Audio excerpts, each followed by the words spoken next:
जब तक हम एक युवाओं का एक ऐसा वो नहीं बनाते दल जो कि जेल में जाने से डरे नहीं। गांधी जी ने यही बोला था जी। कि भाई जिस दिन जेल जाने का डर खत्म हो जाएगा उस दिन आप आजाद हो जाएंगे।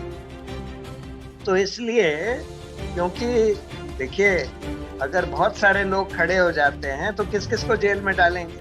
अब जैसे कंटेम्प्ट के मामले में भी बहुत सारे लोग खड़े हो गए, बहुत सारे लोग वही वही चीज कहने लगे। जी। तो कितने लोगों को आप कंटेम्प्ट करेंगे, कितने लोगों को आप जेल में डालेंगे। जैसे वो आजादी के समय लोग कहते थे ना कि सरफरोशी की तमन्ना अब हमारे दिल में है, देखना है जोर कितना बाजुए कातिल में। उसी तरह से देखना है जेल में आपके कितनी जगह है। जी। देख लिया है देखेंगे, वो कहते हैं ना, जेल जगह है कितनी जेल में तेरे, देख लिया है देखेंगे। जोर है कितना जुल्म में तेरे, देख लिया है देखेंगे। वो जज्बा होना चाहिए हमारे यूथ। आपने नोटबंदी कर दी बगैर किसी से पूछे, रिजर्व बैंक के गवर्नर से भी नहीं पूछा, अपने फाइनेंस मिनिस्टर से भी नहीं पूछा, किसी एक्सपर्ट से नहीं पूछा, बस क्योंकि आप ये दिखावा करना चाहते थे कि हम काला धन को रोक लगाना चाहते हैं। और काला धन धनाधन बढ़ता जा रहा है, काला धन लेकर लोग भाग रहे हैं, काले धन को पॉलिटिकल पार्टीज को इलेक्टोरल बॉन्ड्स के द्वारा डोनेशन दे रहे हैं, लेकिन आप उसमें कोई रोक नहीं लगा रहे। तो सरकार ने, प्रधानमंत्री ने खुद जैसे नोटबंदी तय करी, वैसे ही अपने आप अकेले ये तय कर लिया कि हम पूरे देश में लॉकडाउन कर देंगे। उससे एक दिन पहले सारे चीफ सेक्रेटरीज की मीटिंग हुई होम सेक्रेटरी से, उन लोगों ने तय किया कि नहीं, जिन डिस्ट्रिक्ट्स में ये फैला है वहीं पर लॉकडाउन होना चाहिए। लेकिन उसी दिन रात में आके प्रधानमंत्री ने अनाउंस कर दिया कि पूरे देश में लॉकडाउन होगा। कोई एक्सपर्ट्स को कंसल्ट नहीं किया गया, एक्सपर्ट ग्रुप जो बनाया उसकी मीटिंग तक नहीं हुई। उससे पहले ही प्रधानमंत्री ने खुद अनाउंस कर दिया कि हम लॉकडाउन करेंगे।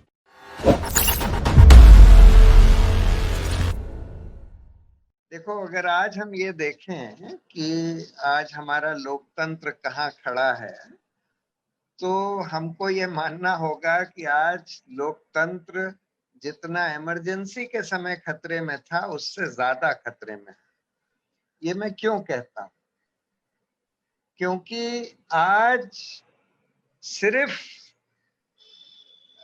इमरजेंसी में तो ये था कि आपके मौलिक अधिकार, बहुत सारे लोगों को जेल में डाल दिया गया और फ्रीडम ऑफ स्पीच यानी अभिव्यक्ति की आजादी पर एक तरह से रोक लगा दी गई, मीडिया सेंसरशिप कर दी गई।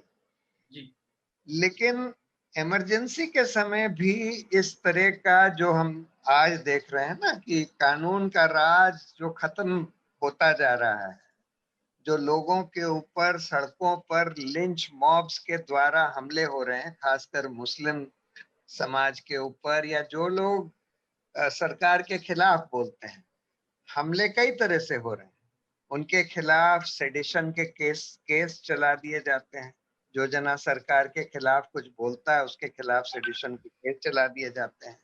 जो लोग सीए प्रोटेस्ट के खिलाफ खड़े हुए आए बाहर, जो कि बहुत ही लोकतांत्रिक तरीके से करे गए, सीए के खिलाफ जो प्रोटेस्ट हुए, क्योंकि बिल्कुल एक अनकॉन्स्टिट्यूशनल कानून लाया गया, डिस्क्रिमिनेटरी कानून लाया गया, जिसमें महिलाएं सामने आई, जिसमें हर जगह संविधान को पढ़ाया जा रहा था।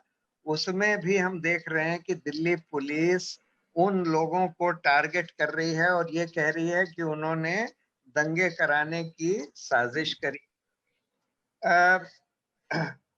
तो लिंच मॉब्स को खुली छूट दे दी गई है। लिंच मॉब्स जो हैं सड़कों पर भी हैं, सोशल मीडिया में भी हैं। जी। जो जना सरकार के खिलाफ कुछ बोलता है या जो मुसलमान होते हैं उनको ट्रोल किया जाता है, उनको खूब गाली दी जाती है, उनको धमकियां दी जाती हैं सोशल मीडिया पर।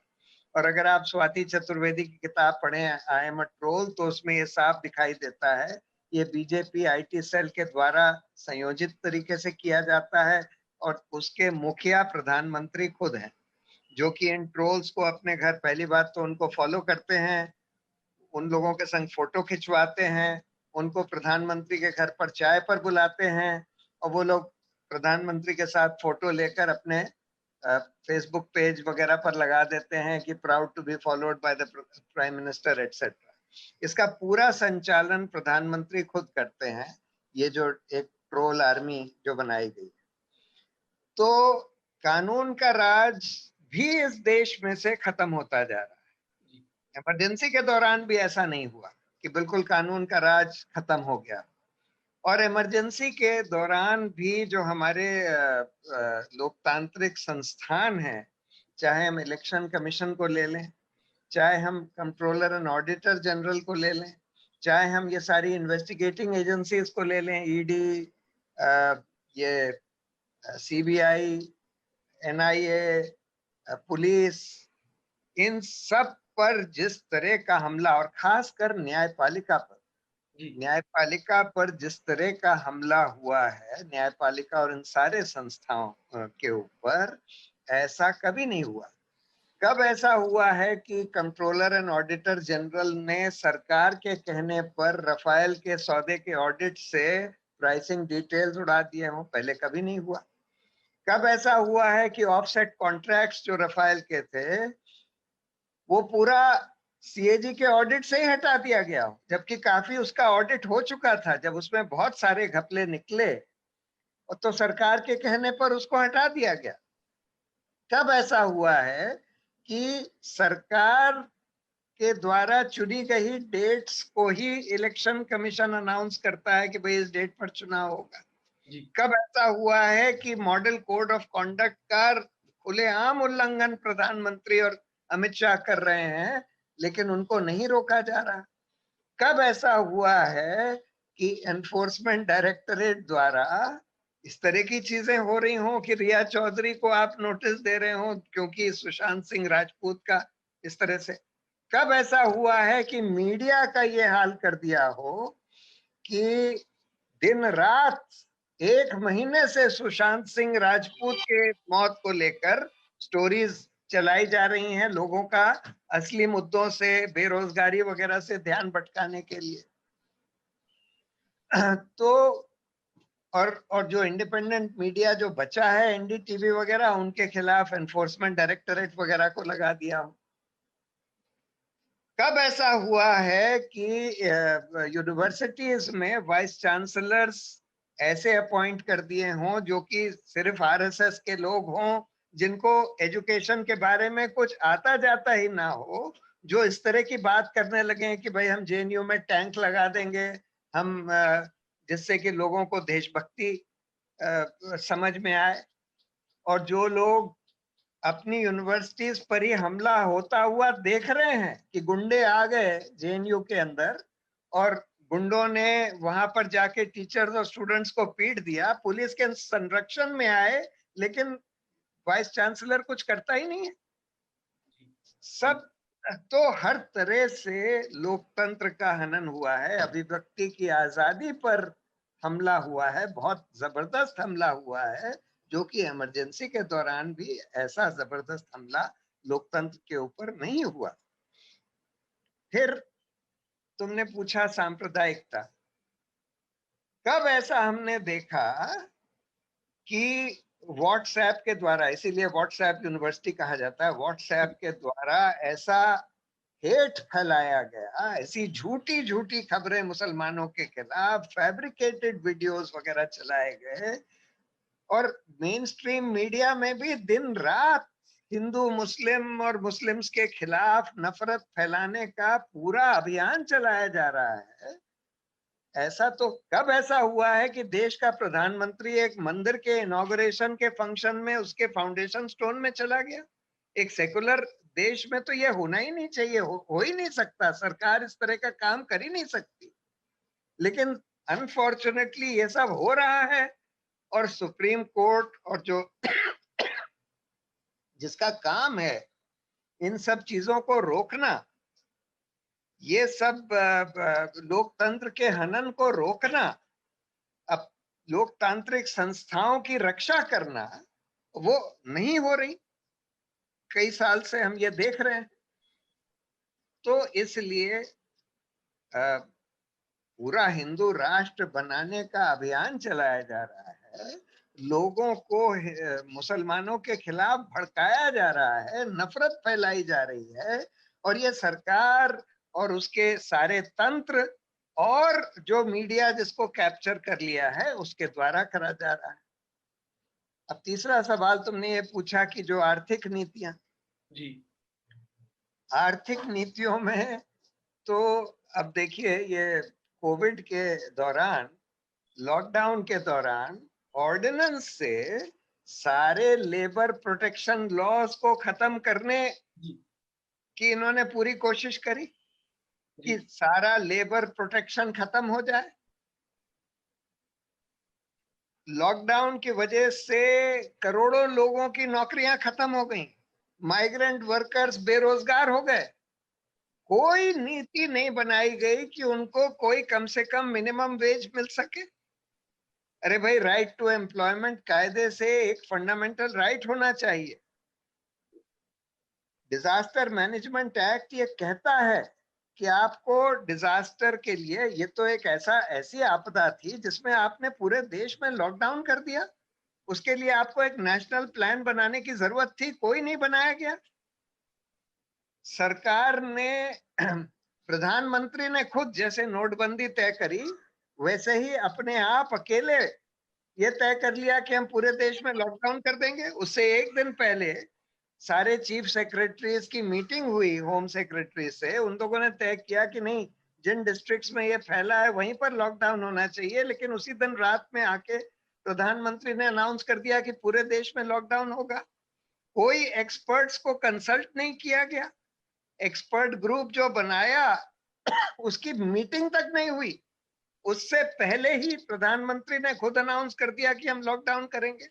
जी डिजास्टर मैनेजमेंट एक्ट में जो मिनिमम स्टैंडर्ड ऑफ रिलीफ आपको ले डाउन करना था कि भाई ये लोग जो बेरोजगार हो जाएंगे उनको क्या, वो क्या करेंगे, कहां से खाएंगे, कहां से अपने बच्चों के लिए कुछ कर पाएंगे, अपनी फैमिली के लिए कुछ कर पाएंगे, उनको कुछ तो न्यूनतम पैसा देना चाहिए था। उसके लिए कुछ नहीं ले डाउन किया गया, कुछ दिया भी नहीं गया। और सब कुछ कुछ बड़े बड़े उद्योगपतियों के लिए करा जा रहा है। 10 लाख करोड़ से ज्यादा हमारे बैंकों का पैसा मालिया, नीरव मोदी, मेहुल चौकसी वगैरह लेकर भाग गए, 10 लाख करोड़ से ज्यादा। और उन लोगों को पकड़ने का बस एक ढोंग रचा जा रहा है, सबको भगा दिया गया हिंदुस्तान से। जब रघुराम राजन ने बोला कि ये बड़े बड़े मोटे मोटे उद्योगपति इस देश के बैंकों का हमारा पैसा लेकर भागने वाले हैं, उस चिट्ठी को दबा दिया गया, कोई एक्शन नहीं लिया गया, उनको भगा दिया गया, देश से फरार कर दिया गया। सारी पॉलिसीज अदानी अंबानी के हक में बनाई जा रही हैं और देश के आम लोगों को लूटा जा रहा है। हमारे इलेक्शंस में हम जानते हैं कि भाई पैसे का बोलबाला है, जिनके पास पैसे होते हैं वही खूब एडवर्टाइज कर लेते हैं, अपना खूब दिखा लेते हैं। पिछले इलेक्शन में ये कहा जाता है कि भाजपा ने 50,000 करोड़ रुपए, 50,000 करोड़ खर्च किए पिछले लोकसभा चुनाव में। पैसे का की अहमियत कम करनी थी चुनाव में, उसके लिए जब इन्होंने नोटबंदी करी थी तो बोला था कि भाई हम नोटबंदी इसलिए कर रहे हैं कि कैशलेस इकोनॉमी हो जाए। अरे भाई, आम आदमी को तो आप कैशलेस नहीं कर सकते कि भाई वो सब कुछ बैंक के थ्रू करे, लेकिन पॉलिटिकल पार्टियों को और कैंडिडेट्स को तो कर सकते हैं। आप कानून बना सकते थे कि भाई उनको कैशलेस कर दीजिए, कि कानून बना दीजिए कि वो कोई पैसा अगर खर्च करें या पैसा लें तो सिर्फ बैंक के थ्रू हो, लेकिन वो नहीं किया।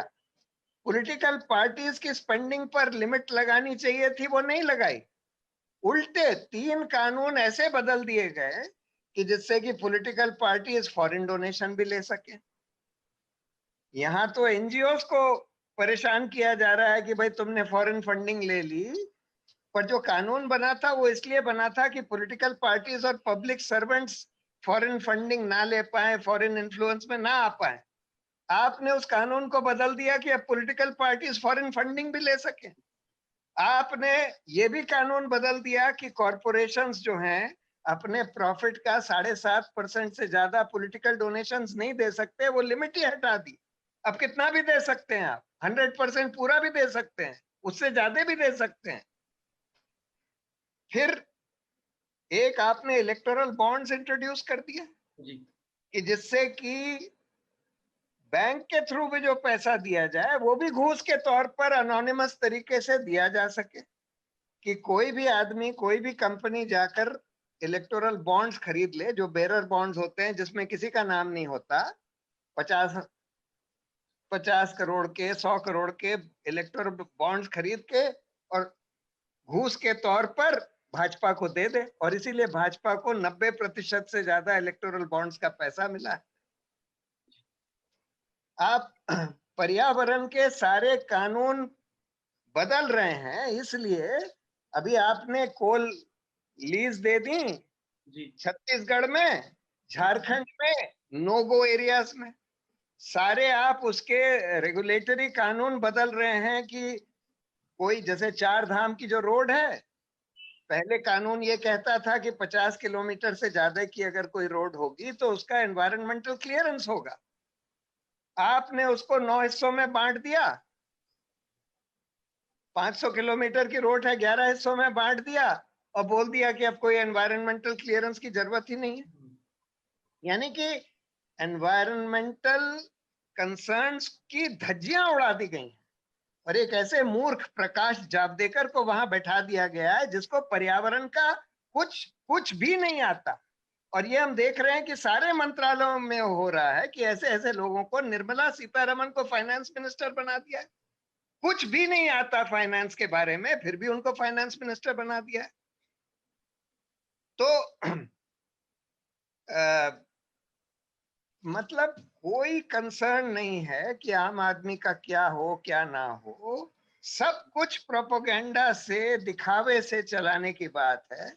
आपने नोटबंदी कर दी बगैर किसी से पूछे, रिजर्व बैंक के गवर्नर से भी नहीं पूछा, अपने फाइनेंस मिनिस्टर से भी नहीं पूछा, किसी एक्सपर्ट से नहीं पूछा, बस क्योंकि आप ये दिखावा करना चाहते थे कि हम काला धन को रोक लगाना चाहते हैं। और काला धन धनाधन बढ़ता जा रहा है, काला धन लेकर लोग भाग रहे हैं, काले धन को पॉलिटिकल पार्टीज को इलेक्टोरल बॉन्ड्स के द्वारा डोनेशन दे रहे हैं, लेकिन आप उसमें कोई रोक नहीं लगा रहे। देखो, पहली बात तो ये हमको ये समझना चाहिए कि ये देश युवाओं के लिए ही है, क्योंकि उन्हीं की जिंदगी, हम लोगों की तो जिंदगी ज्यादातर निकल गई, युवा की जिंदगी उनके सामने है, और युवा ही सबसे बड़ा स्टेक होल्डर है हमारे समाज में और हमारे फ्यूचर में। जी। और युवा के पास ही सबसे ज्यादा एनर्जी होती है, सबसे ज्यादा आइडियाज होते हैं नए नए, तो इसलिए सबसे बड़ा दायित्व इस देश को बचाने का, इस देश के लोकतंत्र को बचाने का, इसको सुधारने का युवाओं के पास ही है। ये बात ठीक है कि हर एक जना अपनी अपनी समस्याओं से, निजी समस्याओं से भी जूझ रहा है, लेकिन इसके साथ साथ जितनी हमारी क्षमता हो उतना समय हम लोगों को पब्लिक इश्यूज और पब्लिक अफेयर्स के लिए देना चाहिए।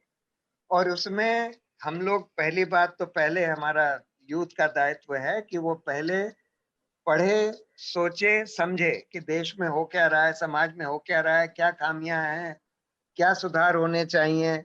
जैसे कि एक ये किताब हम लोगों ने बनाई थी ना, रिक्लेमिंग द रिपब्लिक। जी सर, जी सर। ये इसमें बहुत अच्छे अच्छे विद्वानों ने पूरा इस पे विचार करके लिखा था कि भाई हमारे पूरे समाज में क्या क्या खामियां हैं, क्या क्या सुधार होने चाहिए हमारे पब्लिक पॉलिसीज वगैरह में। तो ये किताब सबको पढ़नी चाहिए। ये हमारे वेबसाइट पे है reclaimingtherepublic.in, जिससे कि ये समझ में आए कि भाई क्या प्रॉब्लम्स हैं, क्या उसके सॉल्यूशंस हैं, और समझने के बाद उस पर हम लोगों को कैंपेन भी चलानी चाहिए और बोलना भी चाहिए, बोलना चाहिए और कैंपेन चलानी चाहिए। तो और अगर उसके लिए आपको कोई पेनल्टी भी पे करनी पड़े, आपको अगर जेल में भी डालने की धमकी दें, आपके खिलाफ सेडिशन का केस चलाएं या कंटेम्प्ट का केस चलाएं, तो वो झेलने के लिए तैयार रहना चाहिए। जब तक हम एक युवाओं का एक ऐसा वो नहीं बनाते दल जो कि जेल में जाने से डरे नहीं। गांधी जी ने यही बोला था जी कि भाई जिस दिन जेल जाने का डर खत्म हो जाएगा उस दिन आप आजाद हो जाएंगे। तो इसलिए, क्योंकि देखिए, अगर बहुत सारे लोग खड़े हो जाते हैं तो किस किस को जेल में डालेंगे। अब जैसे कंटेम्प्ट के मामले में भी बहुत सारे लोग खड़े हो गए, बहुत सारे लोग वही वही चीज कहने लगे। जी तो कितने लोगों को आप कंटेम्प्ट करेंगे, कितने लोगों को आप जेल में डालेंगे। जैसे वो आजादी के समय लोग कहते थे ना कि सरफरोशी की तमन्ना अब हमारे दिल में है, देखना है जोर कितना बाजुए का दिल में। उसी तरह से देखना है जेल में आपके कितनी जगह है। जी देख लिया है देखेंगे, वो कहते हैं ना, जेल जगह है कितनी जेल में तेरे, देख लिया है देखेंगे। जी जोर है कितना जुल्म में तेरे, देख लिया है देखेंगे। वो जज्बा होना चाहिए हमारे यूथ में। ये बात ठीक है कि भाई हर एक आदमी को अपने निजी उसका भी परवाह करनी चाहिए। वो सब जो जरूरी है, न्यूनतम जो जरूरतें हैं उसको पूरा करने के लिए तो वो तो जरूरी है, उसके बगैर तो आप कोई एक्टिविज्म कर नहीं सकते। लेकिन जब वो तय हो जाए उसके बाद का समय देश और समाज के लिए देना चाहिए, क्योंकि हम लोगों का आज रिपब्लिक या हमारा लोकतंत्र एक बहुत नाजुक मोड़ पर खड़ा है। अगर उसको अब उसका जो डिक्लाइन है और डिके है, अगर उसको हमने अभी नहीं रोका तब फिर कुछ नहीं बचेगा बचाने के लिए। अगर आपको हमारे वीडियोस पसंद आए तो प्लीज लाइक करें, सब्सक्राइब करें और शेयर करें।